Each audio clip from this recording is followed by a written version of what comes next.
Warriors in Their Own Words, is brought to you by the Honor Project, committed to putting the heroes of our nation on record. This presentation is dedicated to the brave men and women of the United States Armed Forces. Al Ungerleider is a true American hero. During his career in the U.S. Army, he saw combat in 3 wars: World War II, Korea, and Vietnam.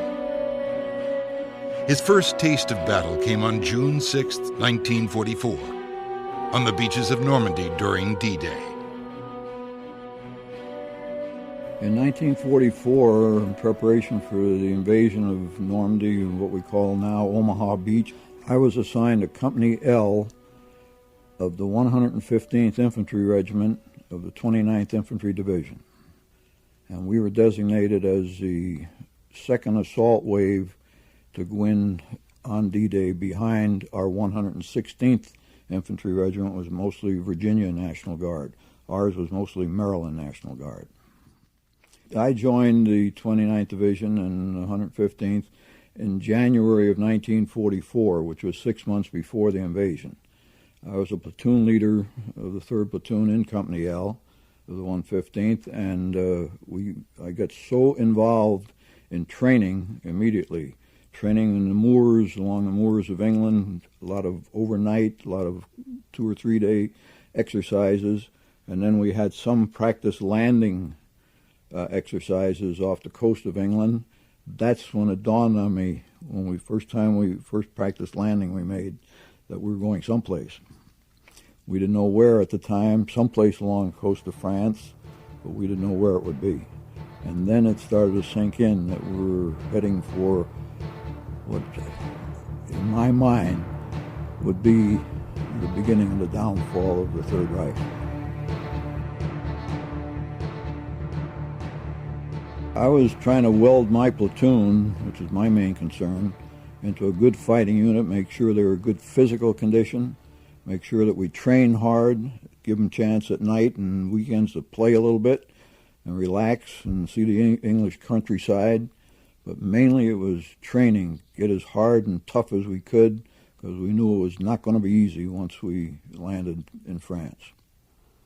All these maneuvers were battalion size at least, and each battalion is made up of 3 rifle companies, a weapons platoon, and a headquarters platoon. And in each battalion there are 3 of these companies plus a heavy weapons company, plus a headquarters company. And then that's the battalion fighting unit. And we were also occasionally working with the entire 115th Regiment. I don't recall any division maneuvers along the moors while I was with them during those 6 months. But I don't think it was really necessary. The main part was to get your regiment and your battalions and your companies into working with each other and in good fighting condition.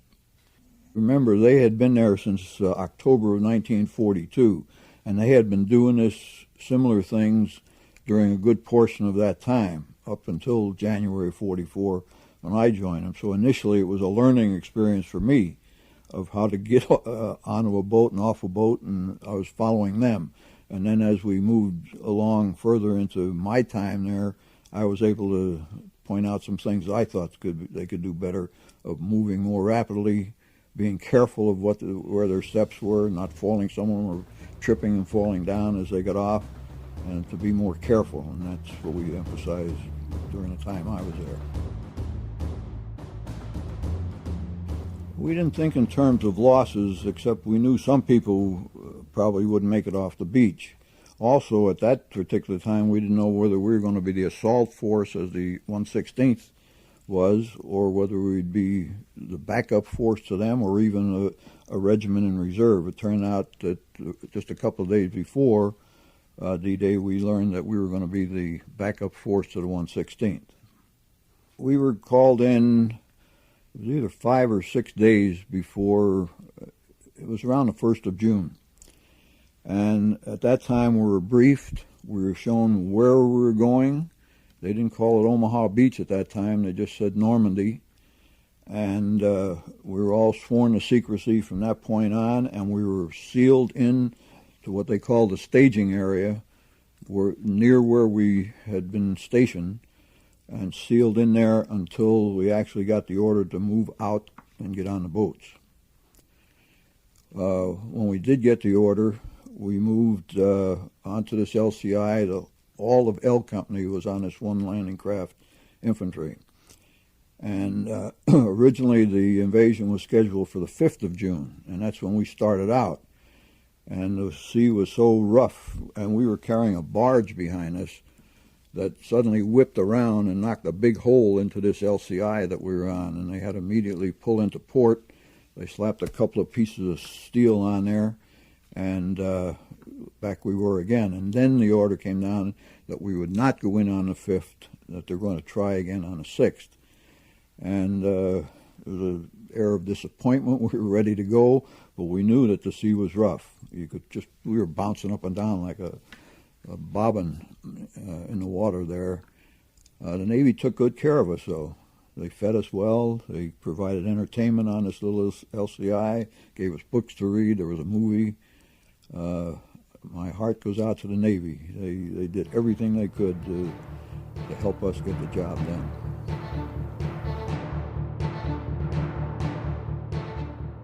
An LCI, I don't know the total length, I'd say not more than 60, 70 feet long, and then it has 2 stairways or ramps that come down off the sides of the ship.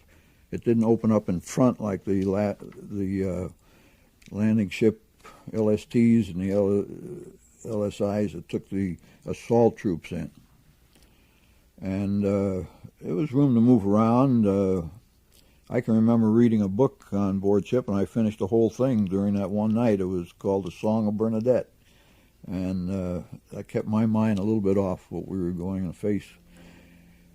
Then when the 6th of June dawned, at dawn I'm talking about, the sight that greeted our eyes, because we had a real grandstand seat for this whole show that was about to start. I've never seen as many ships, large and small, in my life in one small area of the world as I saw that day. It was so impressive. And just about at dawn, the battleships started to open up, firing on the beach. And that's about when the 116th started in.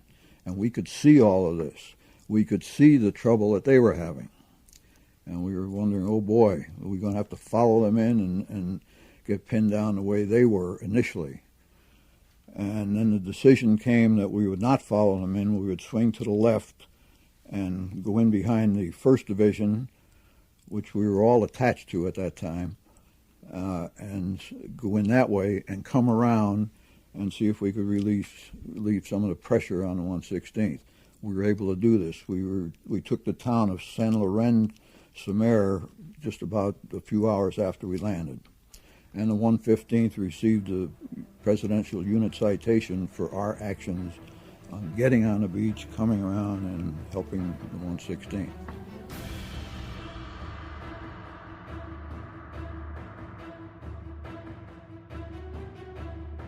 Well, I don't think any 4th of July fireworks display I've seen since then can compare in sound. It was tremendously noisy. It was one round after another going off from any variety of different weapons that we had. And it was impressive. It was awesome in every way, just to see the power that we were bringing in to a relatively small place in this world. I've never seen anything since then that can compare with it until I saw The Longest Day, the movie, and that didn't quite capture the whole noise that went on at that time. I don't think we'll see it again either.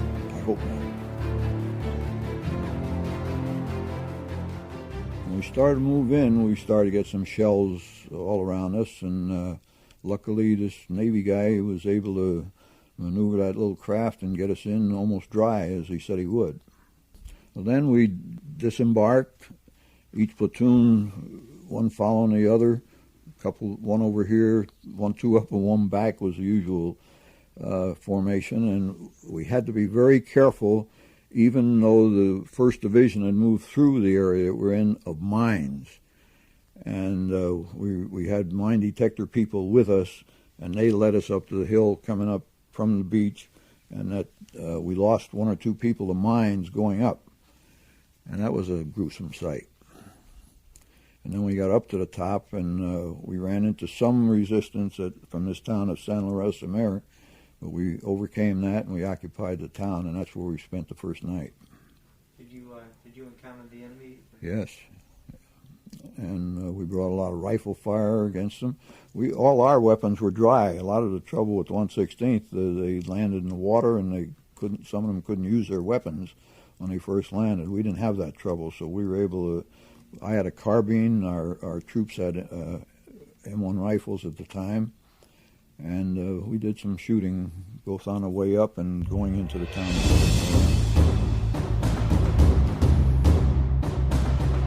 During the invasion, Al was just 21 years old, a boy thrust into a position of immense responsibility.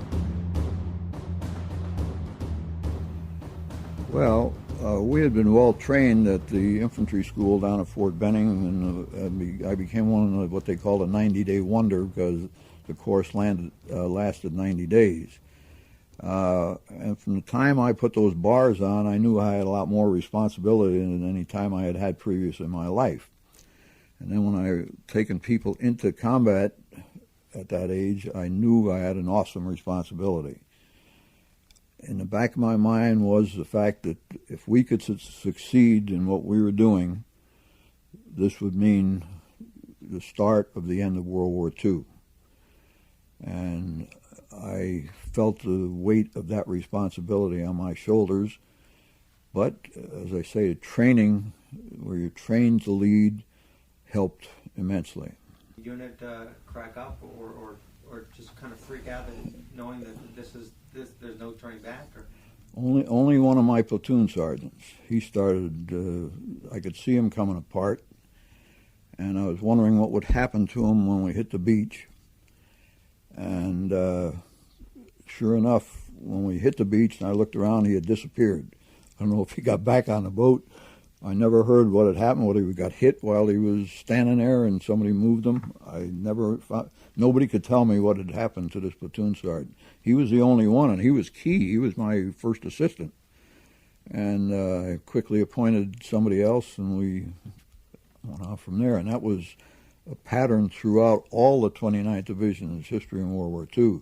You'd have a company commander or a platoon sergeant or a platoon leader one day, and the next day you wouldn't, and you had to improvise real quick. And that's where cross-training and leadership training that we had enabled a lot of our people to move up. Some of them got battlefield commissions, and that's the way the system worked.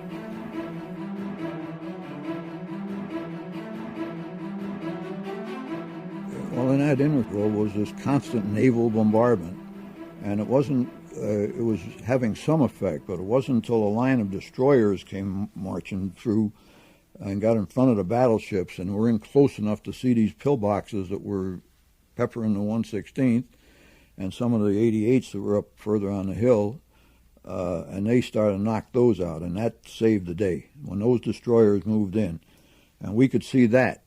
But at that time, the decision was made to commit us right when the destroyers went in, to come in around from the other side. They were still shelling into the 116th area when we came ashore.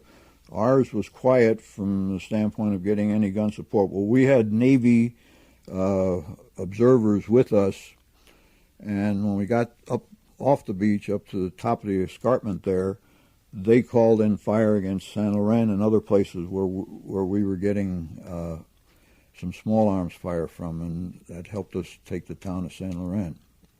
Our own artillery was struggling to stay with us at that time. Did you lose anybody in your unit?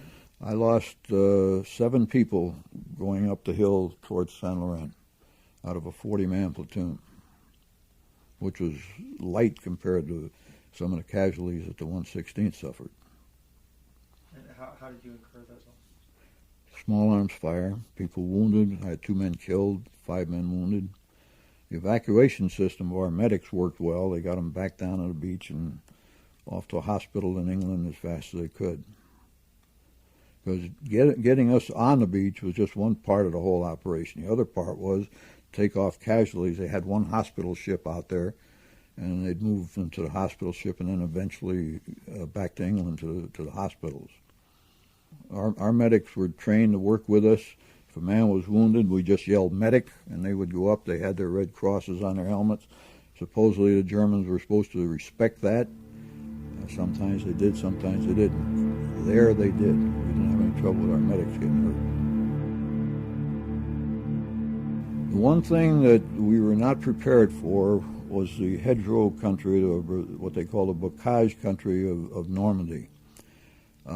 Nobody had told us about, in my regiment anyway, I don't know if the other regiments had been told anything different, about these terrible hedgerows. The hedgerows were made over a course of hundreds of years of rocks being piled up and then planting on top and then more rocks, and eventually they became like little walled fortresses, each hedgerow.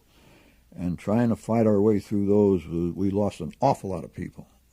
A lot of people killed and wounded. And it wasn't until a smart sergeant, an engineer, came up with the idea of putting a blade-type apparatus on the front of tanks and bulldozers and cut through those hedgerows with this blade that could cut through pretty quick, and then the blade would come through and punch a pretty good-sized hole. Until that happened, we were having very, very slow progress from one hedgerow to the next. And that was the big surprise, because we had not been told anything about that. The only good thing that was happening there, the French who were hiding in their cellars and so forth, as we secured one field, they'd come out and with their calvados and their bread, and we thought the people were starving in France. That was the other big surprise. And we started to hit these Norman villages, and they'd come out with all kinds of stuff. And then it dawned on me that this was the breadbasket of France. This is where the food was supposed to go into Paris and the other big cities, but they couldn't get it out of there. So we enjoyed some of it. We learned to drink calvados, and we learned to cook with it. It makes wonderful benzene. You light it, and you put your canteen cup over it, and you had a nice hot cup of coffee in short order. The American soldiers knew the German troops were excellent warfighters. We had respect for them. We knew they were good fighters, as tough as we were. And we had a lot of respect, and we treated them with respect after we took them prisoners, except in maybe one or two cases where these events had happened where suddenly a guy jumped up and killed somebody. Then we were a little less respectful. But yes, we knew they were good fighting people. We respected them for that. At this time in our battle into France, we didn't know anything about what was happening with concentration camps or any of that stuff. We didn't learn of this until much later, so that we had respect for them as fighting men. Now, one of the things that happened in our area of the beach, the 352nd Infantry Division of the German Army suddenly appeared on the scene. They weren't supposed to be there, and suddenly they were there. They were in training along the beach, and that made the fighting a lot tougher, and that brought in a lot more German soldier strength than what should have been there according to our own intelligence. German resistance was very, very heavy on D-Day in all areas. In their area especially, a little bit lighter in the 1st Division's area, and got heavy again after we got up off the beach. It was very heavy. Their main shells that they fired us was called the 88s, which was a high-velocity weapon, and they were giving us all kinds of fits until we were able to, some were knocked out by naval gunfire. We didn't have, I don't remember much in the way of Army Air Corps support that day. They had come in early and bombed, but they bombed beyond the beach. So that it was mostly Navy and our own artillery support to help out. Our tanks didn't get in until a little bit later on D-Day. They didn't get in initially in our sector. Also, were you part of the breakout then, I imagine? We were part of the breakout. The objective for D-Day and up to D+2 was to be far enough inland to take the town of Saint-Lô, which is the capital of the whole Normandy area. And we didn't get there until, what was the 18th of July, which was a long time after D+2. I had been wounded in the meantime and flown back to England, and I got back just in time for the fall of St. Lo. When that happened, then the breakout of Patton's army after a massive air attack. I mean, I saw more planes come over in one day and one morning I ever seen in my life, of bombing, and then the tanks roared through us. And we were supposed to have a little bit of rest. We've been fighting from the beaches up through St. Lo, and we thought we were going to have a little rest. I think we had a day, and they turned us to go down to take the port of Brest, and that's another story. The key port the Allied forces hoped to capture and put into service was Brest in northwest France. That became one of the almost as tough a fight as taking the beachhead. And Brest was the home of the submarine fleet of the German Navy, the U-boat. And we lost almost as many people in the whole division, some 7,000, at Brest as we did on the beaches. So it was a tough fight down there too, and I just happened to be lucky. The battle had been going on for a while, and there was one hill that was the key to the defenses of Brest, and we were given the mission of taking that hill. And as I was going up to my battalion headquarters to find out the attack order and everything else, as I was going up, I met a young captain. By this time, I was a first lieutenant, incidentally. I said, "Are you lost?" He said, "I'm a heavy mortar company commander." Now, those were bigger mortars than anything we had in the battalion or in the regiment. And I said, "Come with me." So I took him up to the battalion. I introduced him, and I said, "I want this guy to support my company going up that hill." And he started lobbing these heavy mortars, both high explosive and smoke, onto the top of the hill, and we just walked up the hill, and when we got up there, the Germans were surprised to see us. We took the hill, and that was the end of the Battle of Brest. Did you take prisoners? Oh yeah, a lot of them that day. What was it like taking prisoners? We take them, we disarm them, and then we took one or two men with rifles and marched them to a collecting point a little behind where we were. And then I don't know what happened to them there. I think most of them ended up back in the States. What was it like coming face to face with the enemy? Do you remember the first time you came face to face with? The first time I came face to face was on the beach at Normandy, or just off the beach. We've been told to watch out for Germans playing dead that would suddenly jump up and throw a grenade at you. And so when we came across this one, it was leaning against a tree. And he didn't look dead to us, so we just filled him full of lead, and then he was really dead. So that was the first one I'd seen. And then taking the town of Saint Laurent, we took some prisoners there, and that was the first time I saw them live, really live. And then at Brest, we took a lot of prisoners, a lot of prisoners. When you said that the objective was to take St. Lo in 2 days, doesn't that seem a little far-fetched? And was it the hedgerows that kept you from making that objective? In my opinion, there may have been many other factors, but it was the hedgerows that slowed us down considerably, and the fact that 352nd Infantry Division was in the area that nobody expected to be there. Those two factors, I think, were the main thing. But the hedgerows more than these extra troops, in my opinion. If there was a place we could have landed that didn't have the hedgerows, we might have gotten to St. Lo a lot quicker. And also, tell us about when you were injured. What is it like to be hit, and what went through your mind, and where were you hit, and things like that? We were in the attack phase towards St. Lo at the time, and we were along this road, and suddenly some incoming mortar fire came in and hit some of my people, and we kept going, and then I got hit in the arm and in my leg with mortar fragments. And then I went through the evacuation system of a medic taking me back to the battalion and then to regiment and then over to England. And I was there for 3 weeks in the hospital. I still got that shrapnel in my arm, my leg, Doctor says we don't take it out, we just leave it in there. I said, what's it going to do, melt? And they said no, but it's more dangerous to take it out than leave it in. But it doesn't bother me now. I carry the wounds of World War II. I had 2 Purple Hearts awarded to me for that day, and then the day I came back, I got hit again, just a grazing wound along the side of my rib cage here, so they just slapped a bandage on it, and I stayed right where I was. But the feeling initially was a little bit of relief. That, oh boy, I hear I'm not dead and I'm going back.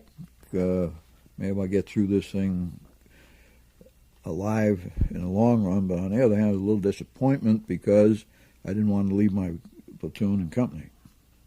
I was back in 3 weeks, and I think my promotion to first lieutenant had come through in the meantime. And instead of going back to my own company, L Company, they put me in I Company as the executive officer of the company. And I stayed with I Company, commanding it or being an executive officer. Company commanders were very expendable in those days. Ungerleider and his men continued their march towards Berlin. Along the way, they encountered a horrifying sight. Just 2 weeks before the war ended, as we were marching rapidly towards the Elbe River to hook up with the Russians, we were coming down this road, and we started getting some fire from what looked like 2 small towers up in the distance. So I deployed my people off the road. We had a couple of tanks with us, and I brought them up, and I told them to see if they could knock out those towers, which they did. So then we let the tanks go first, and we came in behind them, and the tanks swung in and crashed through the gates of what turned out to be a small concentration camp, a slave labor camp that was a sub-camp of the big camp at Nordhausen. And this camp, laborers were making some of the missiles that were being shot at England and wherever else they thought they might be able to shoot them. The sight that hit us when we got inside that camp, it was just stamped into my brain more so than D-Day or more so than anything else, the horror that we saw there. And just unbelievable to see the condition of these people that we had come across. And they didn't know what was happening at first until we started to assure them that we were friendly and not German. We deployed throughout this camp. We captured some SS troopers. My runner and I went into a building that was a crematorium, and we started to open the doors of each of the furnaces, and I told my runner to be on the alert that there could be somebody hiding in one of these furnaces. We didn't know what we'd find. And we opened one door, and then another door, and then another door, and all empty, and then I just had a hunch. We came to this one door, I said, be ready. And I opened the door, and I stepped back, and there was a German squatting in there with a pistol in his hand, and my runner just opened up and emptied out a whole clip from his M1 rifle and killed this guy. The rest of my company was deployed going around the camp and captured some more of these SS troopers. Then we came back, and the people started coming out of their barracks, and then the true horror of it hit us. You never saw people in as emaciated condition in your life as what we saw that day. Someone could hardly walk. We looked into some of the barracks, and the filth was just would turn your stomach. Finally, we started talking to these people. We told them who we were. We tried to converse in English and German and Yiddish, whatever we could, and then they finally realized who we were. I told my men to break out any rations that they had and give them to these people. We also had some wine with us that we had liberated along the way, and we gave them that. Some of them started to eat this food, and they keeled right over. They hadn't seen anything. So I started talking to these people. I told them I was from Pennsylvania, and they all had relatives in Philadelphia. And we got along fine. Then I got on my radio, and I told the battalion commander what we had come across. And he said, sit tight until I can get a military government team in there who were trained to handle a situation like this. And then as soon as they get there and take over, move out.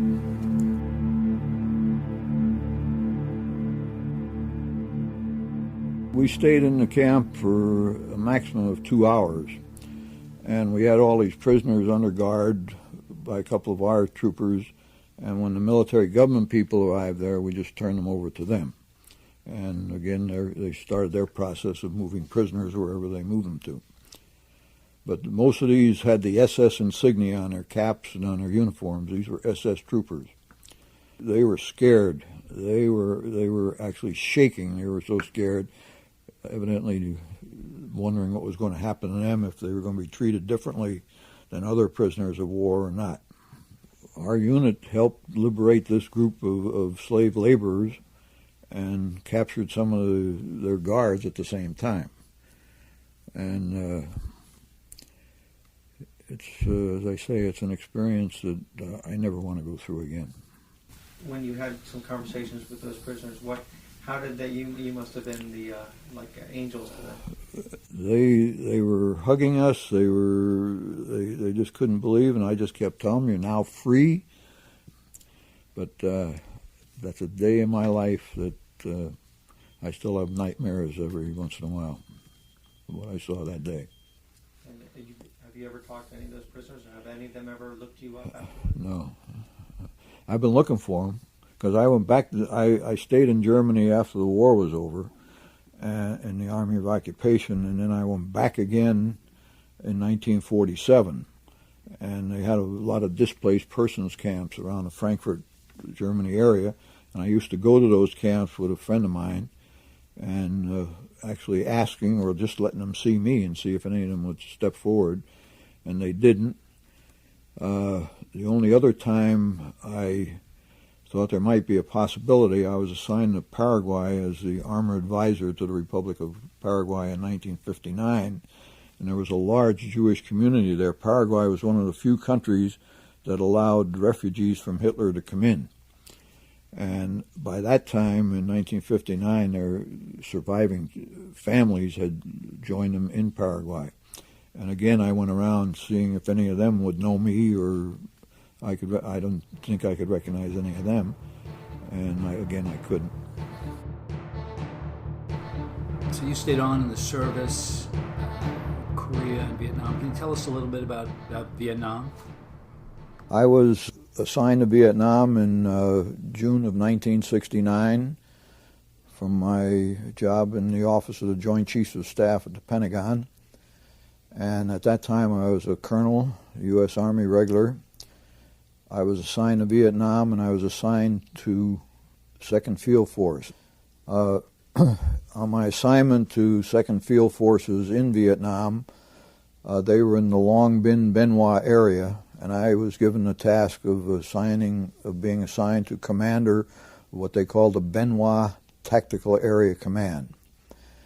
My mission was to protect the Long Binh Supply Depot, which was a huge complex along the coast there, mainly from incoming rocket attacks, which was the main Viet Cong and North Vietnamese way of hitting the supply base.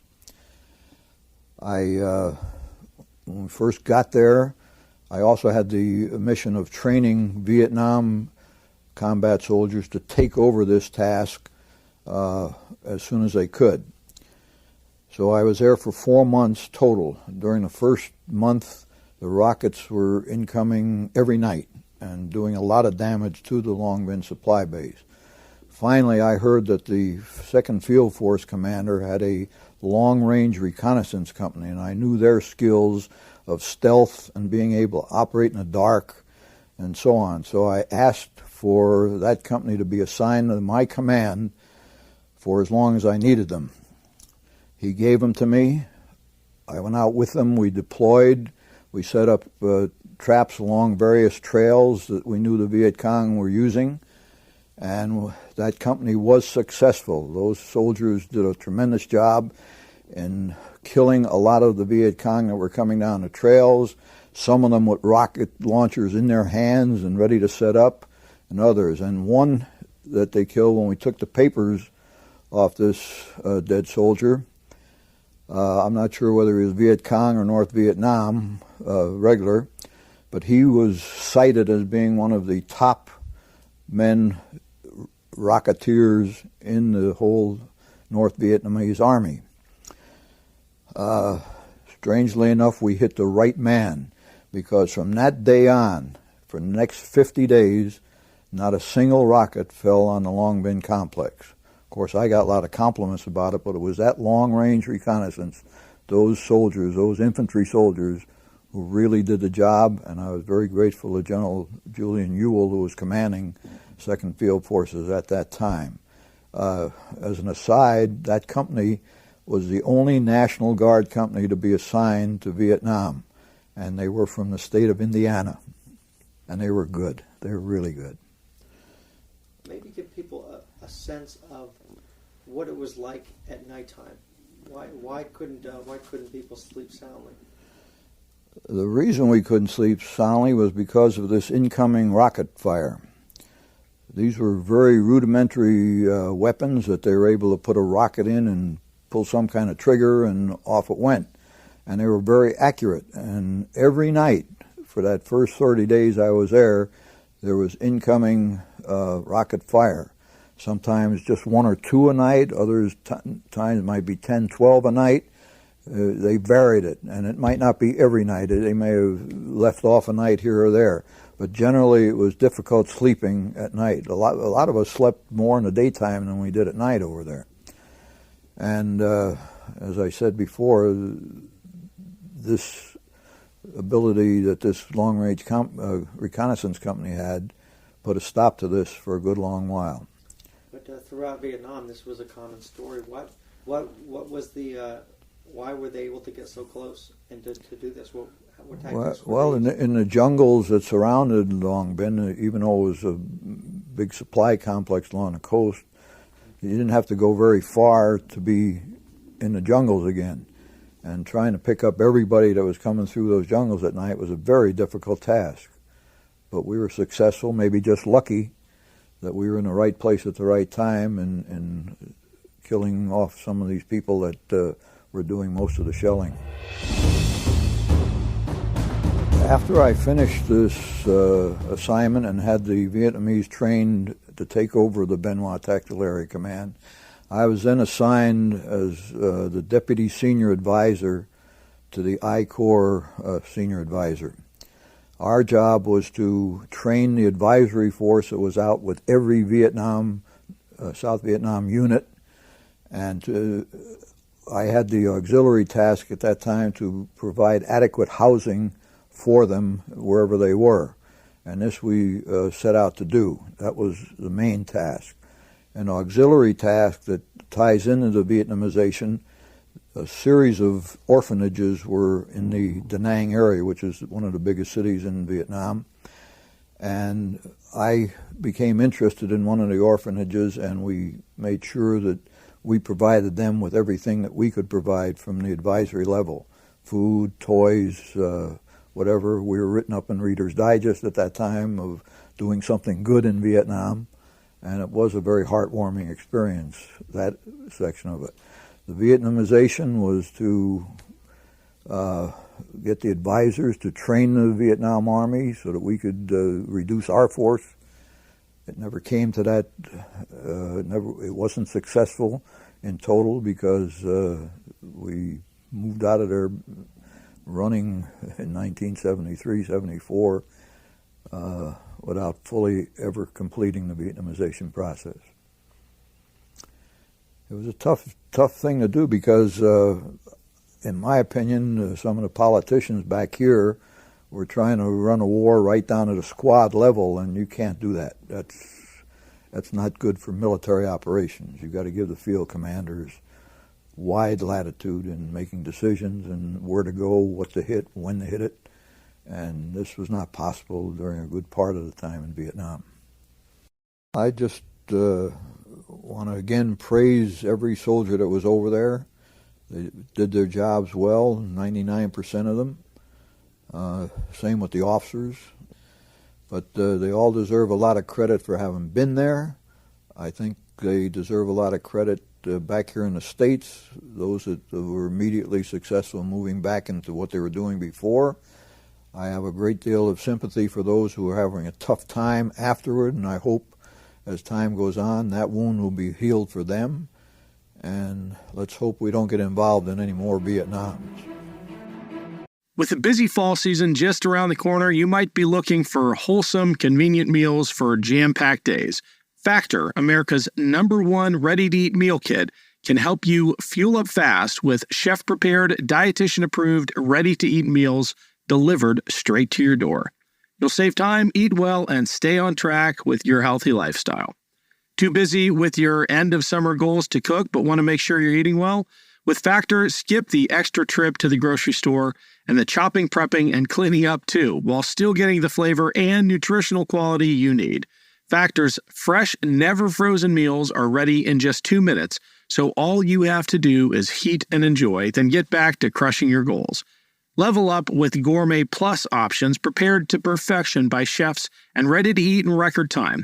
Treat yourself to upscale meals with premium ingredients like broccolini, leeks, truffle butter, and asparagus. With Factor, you can rest assured you're making a sustainable choice. We offset 100% of our delivery emissions, source 100% renewable electricity for our production sites and offices, and feature sustainably sourced seafood in our meals. This August, get Factor and enjoy eating well without the hassle. Simply choose your meals and enjoy fresh, flavor-packed meals delivered to your door, ready in just 2 minutes, no prep, no mess. Head to factormeals.com/warriors50 and use code warriors50 to get 50% off. That's code warriors50 at factormeals.com/warriors50 to get 50% off. We interviewed Al Ungerleider during the 50th anniversary of D-Day. How often do you think about D-Day? Well, this year I think about it just about every day. 1994 is the 50th anniversary of our landing in D-Day. There's going to be millions of people going over to try to be on the beach on the 6th of June this year. We're going over as part of the 29th Division Association, some 460 of us, veterans and their families. And we're looking forward to this occasion. And we're looking forward to it as a big day. We're going over a little earlier, and we'll show our families all the battlefield sites that we participated in the Normandy area. And the French are eagerly awaiting our arrival. They want to wine and dine us. They want to show us their appreciation for us liberating back in 1944. And that'll be nice. We're looking forward to that. What I've heard is that over in France, almost every little town has some type of monument set up to the people that liberated their town. What any recollections of how relieved they were to see you coming? I mean, was it almost like a welcoming committee from town to town, or? Well, as I mentioned earlier, the farmers would come out of their houses and offer us something to eat and something to drink, and were very appreciative of us at that time. We went back in 1988 to dedicate a monument on the beach that the 116th landed on, the 29th Division Monument, and the people of Vierville-sur-Mer, which is the town that the 116th liberated on D-Day, wined and dined us at that time and showed a tremendous amount of appreciation. But then the biggest thrill to me, we went to Saint-Lô, and we had leveled that city in 1944. I mean, we had almost obliterated it. And here it was 1988, and it was rebuilt. Everything was back as best they could put it back. And the mayor of the town had a big reception for us, and everybody was just oohing and ahhing over us of being there and coming back. And then they took us to the Franco-American Hospital just outside of Saint-Lô. And what was so pleasing to me, as we walked through the corridors of the hospital, almost every door had a 29th Division insignia on it. And that came about because our association heard about this project of rebuilding the hospital, and they sent over a lot of money. So the wards, the operating rooms, all 29th. And then as a climax to our day in Saint-Lô, they took us into this big hall, and they had every kind of French pastry in the world on this table with a bottle of champagne every couple of feet. And they were just being thankful to us for what we did back in 1944. We thought they would resent us because of what we had done to their town. but they were glad to see us and loving us for coming back to be with them again. Why should young people who, a lot of them have no, D-Days may be a question on their history test and nothing more. Why should they even care about it? Well, in my opinion, they should care because D-Day began the downfall of Hitler, the final stage of the downfall of Hitler, a phase in our history that was one of the most horrible of any phase in our history, particularly in regards to what he was doing to other people, not only Jewish people, but gypsies, Masons, anybody in opposition to him, Jehovah's Witnesses.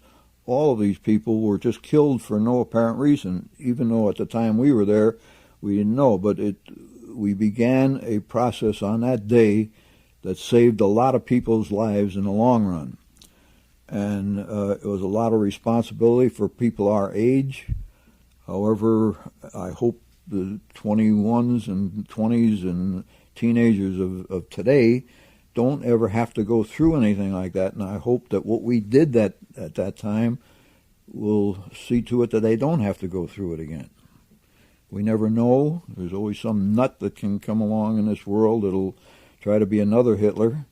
But what we did that day should never be forgotten. And we're trying to keep that memory alive, both through our 29th Division Association, but more so there's a Battle of Normandy Foundation now that brings young college students over to France, puts them up in a castle. They have really plush facilities. These are university students. They teach them about the Battle of Normandy, then they take them around and show them all the Battle of Normandy. Then they take them to all the other places in Germany, including some of the concentration camps. And we've had letters from these young people telling us that they will never forget what we did there. And that, I think, is the important lesson, that people don't forget, because it started the end of something evil in this world.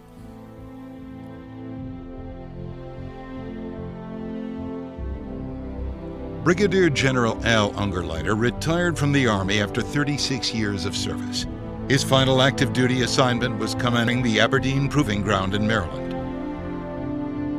He passed away in 2011 at the age of 89.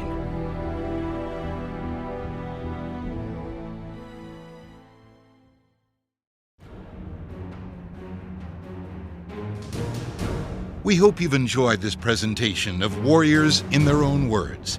This program was created and produced by the Honor Project, Heroes of Our Nation on Record, narrated by Bill Ratner. This production is copywritten by Heroes of Our Nation on Record, Incorporated. Any unauthorized broadcast, public performance, or copying is a violation of applicable laws.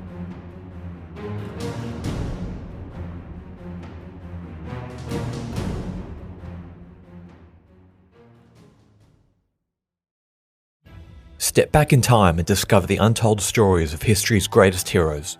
From ancient civilizations to modern times, the Anthology of Heroes podcast takes you on a journey through history, uncovering the bravery and determination of those who stood up for what they believed in. These aren't just stories from old history books, they're the human experiences of those who fought for justice, freedom, and their principles.